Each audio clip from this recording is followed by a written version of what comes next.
I will be speaking just shortly to introduce our guest, Ms. Babitha from MSM Unify. Thank you everybody for joining here. I want to thank Eurie for this opportunity. Many years ago, when I attempted to do my international education, don't start counting the years yet, the way of making an international education was so much different. I remember the options were very few. I had to log on to the website, literally download the application form, print it, fill it, scan it, and DHL it to the university. Can you imagine the trends and the shifts that we are facing in today's world? Remarkable. The progression is remarkable. I want to use the next 15 minutes to make one argument, and I wanted to make it very clearly. We have spent the past 2 decades doing remarkable work, building platforms, options, rankings, pedigree for our students. We all play a pivotal role in this shift and in this movement. Can we have the presentation, please? Perfect. Thank you. But somewhere with all these options that we have created for our students, we have somehow forgotten to help them decide. From a time to lack of options to multiple options, now we are bombarding our students with that. We need to handhold them in helping them decide to make the right decision. And this gap between options to decisions, the institutions who fill this gap are the ones that are going to rule the show. The new problem is having the decision making. More often than not, students are now not going to university websites. They're not going to agents, they're going to AI, and that's happening right now as we speak. Can you imagine that the international student mobility has not just grown, it has tripled. I would like to emphasize the word tripled. Now that's a massive growth, that's a massive rise that we have seen, and we all have played. Once again, everybody under this roof has played a pivotal role to make this happen. As you see on the screen, we are at approximately 7 million international students as of 2025, with a number projected to cross 10 million by 2030. Can you imagine from 2026 to 2030, the number of options that are going to be bombarded into the lap of the students, and how you and I play a pivotal role in helping them make the right decision. What is decision? Everybody has a desire. I had a desire to do international education. The goal is very simple. Is my decision translating into tangible ROI, and how you and I are playing an important role in this entire system? As you see on the screen, 58% of internationally mobile students come from Asia. You all agree with me that the Asian market is the majority sending market, and the host markets today as we speak, North America and Europe are still hosting as a major destinations, but we see that the center of the origin and the center of the decision making are opposite worlds. And this is exactly where the corridor plays an important role. For a very long time, after spending around 16 years in international education, time and again when I speak to students from across the world, mostly from now here to Southeast Asia, simple question, where would you like to study? More often than not, it has been one of the options from the Big Four, the US, the UK, Australia, and Canada. But we all are sensing the tangible policy reshifts, the pullback that is changing the education landscape, where students are now looking at this destination, Europe, Turkey, the entire Eurasian region, more than ever. This is the paradox of international education as we speak. We together, again, all of us together under this roof, we have solved discovery, we have solved the access, we have solved the comparison problem, thanks to all of us who have built these remarkable tools in making the life of a student very easy. But what we did not solve is clarity. Is this master degree going to get me a job? Are we creating and involving the trust into the student, and are we inculcating the decision confidence into the student? This is the obvious. The systems that we built have surely scaled, but the clarity is in the making, and we all are going to do part of it. I choose to believe the era of international education comes into 3 different eras. As we see, era number 1, that's where my generation is a part of, is the passports, where we had low choice availability. There was a high dependence on agents, trust based on human connection. Then moved to era 2, which is the platforms. We had infinite choices and comparisons. The information was in abundance. As you see, the overwhelming effect on the student has been rising. That's where we moved to era 3.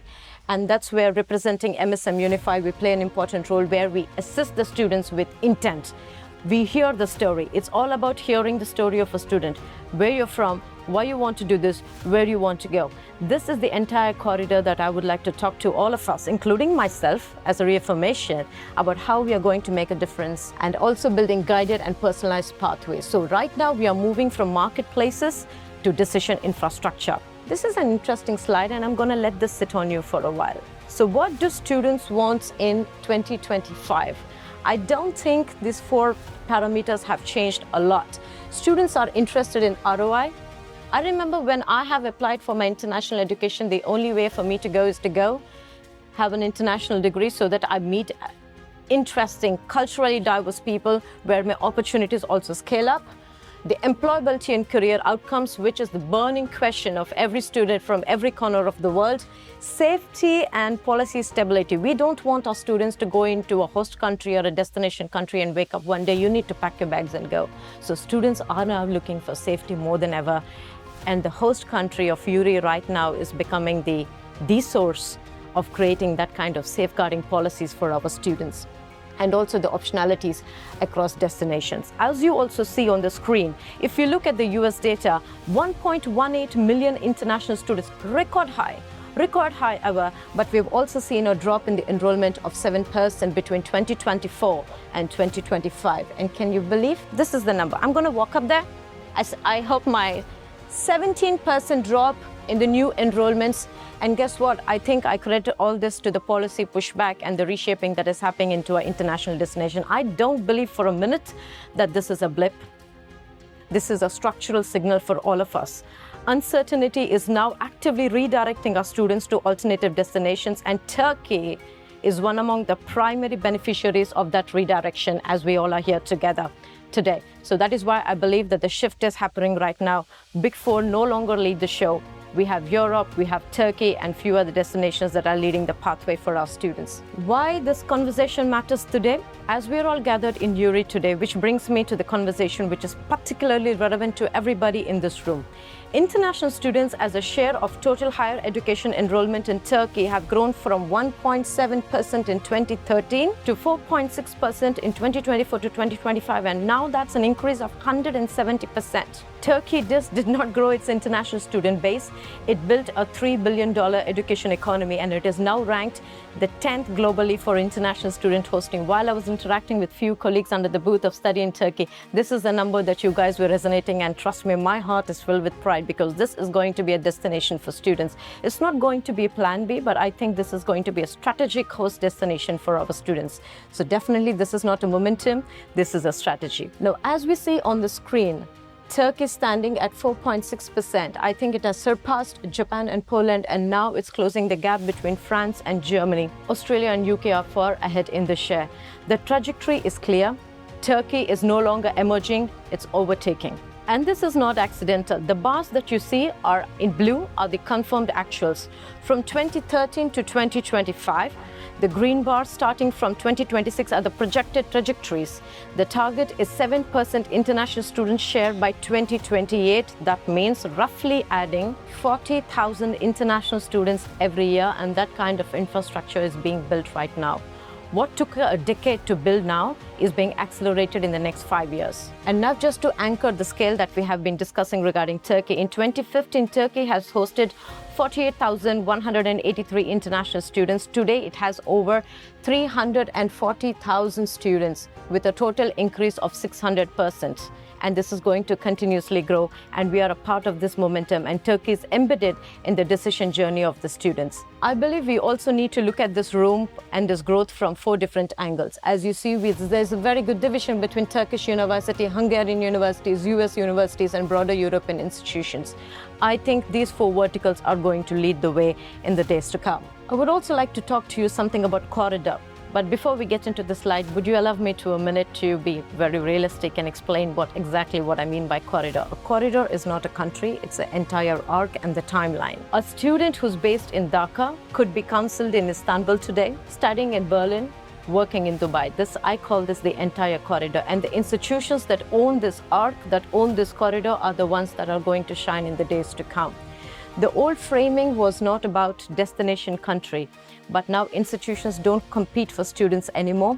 They compete for and they complete and compete within the ecosystems. I think this is pretty obvious in this room as we speak. What is the difference between traditional workflow? We were doing mass marketing campaigns. Our students are browsing through thousands of options. There was confused decision making, manual follow-up, CRM. We had the teams follow up. But now that is moving into decision intelligence where student states the intent and profile. I don't go to study abroad because my dad asked me to do. I go to study abroad because I would like to make a difference and be a part of the global movement and the crisis that we are all facing together. I don't believe that this world we have a problem of knowledge. Knowledge is out there. The question to all of us, including myself, with great humility, I say, what are we doing with that knowledge? And that's what students are also being a part of this momentum. The artificial intelligence is also narrowing the best fit options to our students. While that is on the rise, I will never deny and never agree that this is going to replace the human interference and the human conviction and the trust and the empathy that we show to our students, which leads to higher conversion rate. So this is something that we already know, and decision intelligence is what is going to move from discovery onwards. I'm going to skip this slide very briefly. The student states the interest, we narrow the field, and human guidance improves the confidence for our students. I also believe that in this student mobility and the entire recruitment pathway, at my organization, MSM Unify, what we do is we assist institutions through global student recruitment, transnational education, online program delivery, education portfolio outsources. Also, most importantly, enable and empower the students through AI-led matching, multi-destination pathways. There was a time that I know that the only way to do bachelor degree program is to pack your bag, jump on the plane, go to the campus and complete your 4 years. But now that game has changed. Students would like to divide the bachelor program where they would like to do 2 years in their home country and fly into the destination country, transnational education pathways, real-time market insights and scalable partner outreach. So we just did increase visibility in this room. We've also improved the decision quality by understanding intent. If there's one keyword that we take away from this room is the intent of the students. So before I conclude, I just would like to ask one uncomfortable question to all of us. Are we still helping our students compare options, or are we helping them make decisions that they can defend and make a change in this world? So mobility is no longer the movement. It is a strategy that students and institutions are going together. So earlier the student question was, where can I go? I think the new question, the translated question for better and towards the progression is, what will this do for my life? So this is no longer about studying abroad, it's about designing global futures. Each and every one of us in this room, together, individually, we are paving way and impacting the student, further impacting families, further impacting societies, further impacting this world and making it a better place. So I'm wearing this bright red suit on purpose so that you will find me. If you want to know more information, I'm right around here. Thank you very much for your patience. We all are doing a wonderful job and we deserve an applause as we are helping students across the world. God bless and take care.